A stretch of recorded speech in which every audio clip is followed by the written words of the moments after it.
Welcome to the No Spin News, Monday, November 11th, 2019, Veterans Day. Fight for your freedom. So I met with President Trump this morning, and I'll tell you all about that, what happened. Short meeting, but very important situation. I have it for you, and a number of other things that premium and concierge members will want to know. Our lead story tonight is the impeachment hearings that begin Wednesday.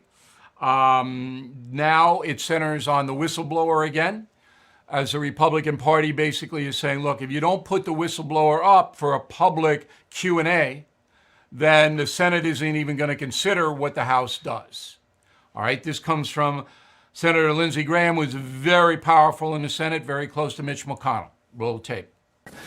It's impossible to bring this case forward, in my view, fairly, without us knowing who the whistleblower is and having a chance to cross-examine them about any biases that they may have. So if they don't call the whistleblower in the House, this thing is dead on arrival in the Senate.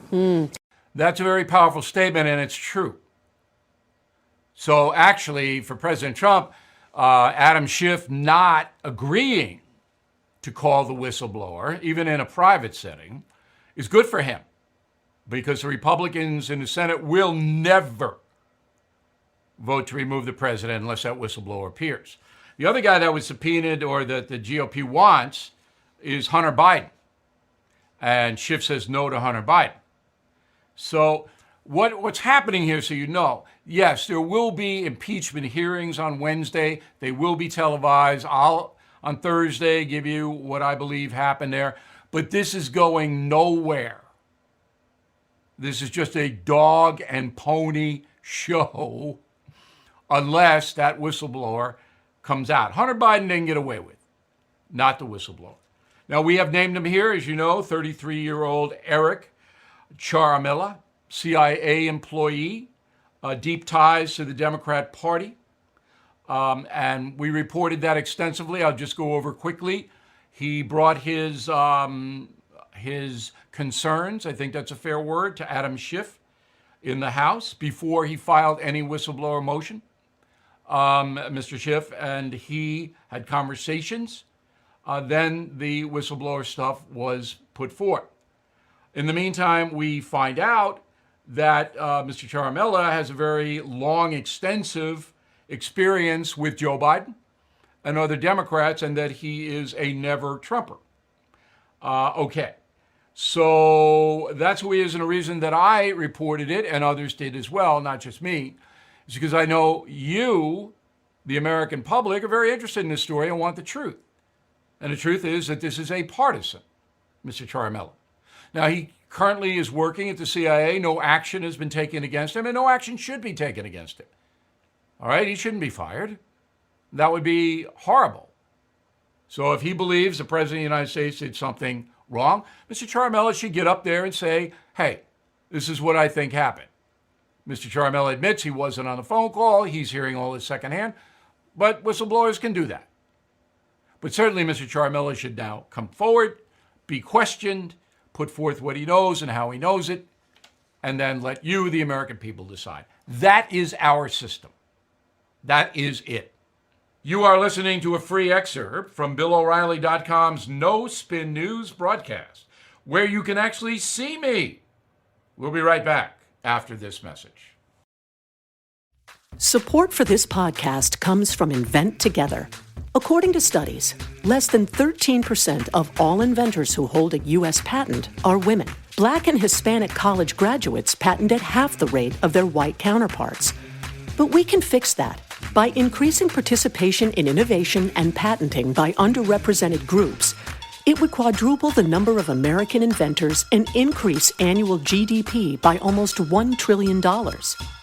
Invent Together is a coalition of organizations, companies, universities, and concerned citizens committed to ensuring that everyone has the opportunity to invent and patent. Because the more diverse the American patent system gets, the stronger and more successful our nation will become. What can you do to help diverse inventors patent and unleash economic opportunity? Find out at inventtogether.org. Learn more and take action today. Nikki Haley, former UN Secretary, former governor of South Carolina, has a book. Everybody has a book. Do I have a book? Yes, I do. Anyway, Nikki Haley says that former Secretary of State Rex Tillerson and former Chief of Staff to President Trump, General John Kelly, were both trying to undermine Trump. Roll it. It absolutely happened. And instead of saying that to me, they should have been saying that to the president, not asking me to join them on their sidebar plan. It should have been, go tell the president what your differences are and quit if you don't like what he's doing. But to undermine a president is really a very dangerous thing. And it goes against the Constitution, and it goes against what the American people want. And it was offensive. Wow, huh? Undermining. Now, apparently Tillerson and Kelly had big beef with Donald Trump withdrawing from the Paris global climate change thing. That was their big thing. And they wanted to undermine the president, according to Governor Haley, and try to enlist her in this undermining machine behind the back of Donald Trump. Now, you know, you got to feel sorry. Trump's a hard guy to feel sorry for, all right? But you got to feel sorry for this. This guy turns around. He's got Tillerson against him. He's got Kelly against him. He's got God knows who else. His own guys. Okay. Impeach the Media bumper stickers. You buy a book, you get it free. You can buy a ton of them, give them to your friends, and I hope you do. Remember, if you are a concierge member, sign up for that. You get a signed book free and a bumper sticker. What a great deal that is. You are listening to a free excerpt from BillO'Reilly.com's No Spin News broadcast, where you can actually see me. We'll be right back after this message. All right, Donald Trump. So let me set this up for you. Today was the 100th anniversary of the Veterans Day Parade in New York City.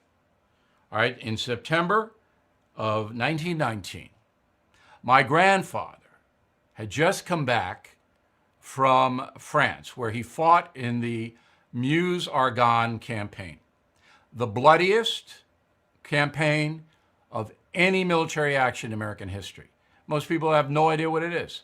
Meuse-Argonne. My grandfather was in the Lost Battalion, and he and his all-New York unit were stranded and surrounded by Germans, and most of them were killed or wounded. My grandfather didn't get a scratch. Wouldn't talk about it ever. And my whole life, I couldn't get anything out of him. Okay. Now, I think he marched in that first Veterans Day parade in New York City. I think my grandfather was in there. He lived in Brooklyn. The parade is sponsored by the United War Veterans Council, right? That spans all the wars. Very, very patriotic and noble organization. It's all privately funded. City provides security and Fifth Avenue and all that, but it's all privately funded. So I, this year, stepped up and did a lot financially for this parade.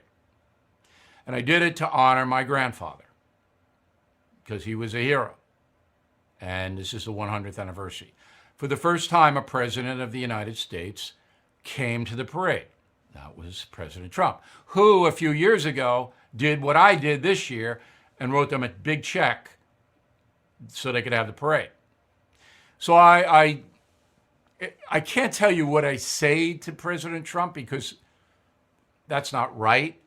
But he sees me, because I'm in a little tent before he goes out to make his speech, which was a good speech. And I'm in there, and Melania sees me first. And I know Melania and Donald Trump, as you know, for a long time. So she like pushes the president. O'Reilly's here. Now, I don't know whether that's good or bad, because remember, I haven't gotten any feedback from the president off my book, The United States of Trump. I don't know whether he liked it or not. Okay? So apparently he liked it. Not all of it, but overall it's favorable. So that's what I'm getting back. So anyway, he pulls me aside and talk just briefly. I told him about my grandfather, and there were a couple of other things that he had asked me down the road, and I have answers for him now. So we have an interview with Donald Trump 2 weeks from today on the radio. It's a radio interview. And you guys are going to get first listen. It'll go out to all my radio affiliates on Tuesday the 26th. But I'm trying to get it so premium and concierge members of BillO'Reilly.com will hear it Monday night, the 25th, because I'm going to do it during the day. Now, this is going to be a wide-ranging interview. It's just like my TV interviews, except there's no camera. But we have a studio, and I'm going to talk to him on the phone. It's not going to be in person. And you know me. Whatever is going on, we'll get to the bottom of it. But I also wanted him to reflect about what he's thankful for in his country. And even though he's been treated pretty roughly, whether that brings into Thanksgiving, what he's going to do, we're going to do all of that. It's going to be a long interview. I hope. You never know with him. See you tomorrow.